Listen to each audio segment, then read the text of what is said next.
Good morning, boys and girls. I am so sorry that I was not able to teach the regular lesson, which I had planned, which was going to be on irregular verbs. I wasn't able to actually teach that, and I decided to just make it a casual meeting, which was nice also. Anyways, so just wanted to review this with you so you do get the content. When we talk about irregular verbs, you first need to understand what a regular verb is, okay? So when you take a look at it, these will go from just the base word welcome, and to make it past tense, either they will have a D or they will have an ED. Like for example, you'll go from jump to jumped. You'll go from play to played. So in order for it to become past tense, you'd add an ED or a D, okay? So those are the verbs that we refer to as regular verbs, okay? All right, so but an irregular verb is a little different.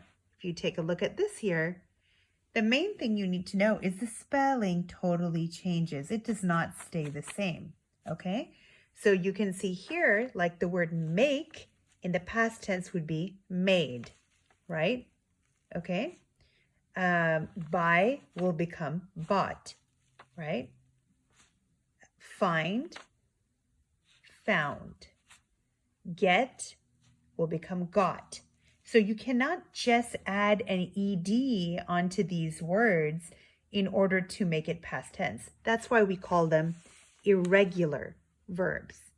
Okay, so I wanted to try to explain this to you during our lesson, but I wasn't able to make a video by that point or get a worksheet that I could screen share. So I hope that helps you to understand, because following this, you were supposed to do pages 32 and 33 in your GSV, okay? So that's your next assignment. And then you were supposed to go through the article that we read, Thomas Edison, It Sings. We did the first 4 pages. So I wanted you to kind of challenge yourself to see if you could go through pages 12 through 15 and find an example of an irregular verb there.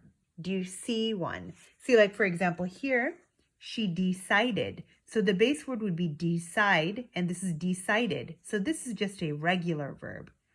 Remove is another example of a regular verb. So you're trying to find an irregular verb, okay? So if you look here, this was no, but now in the past tense, it becomes new. That would be an example of irregular. So that's what you were supposed to do. I hope this helps.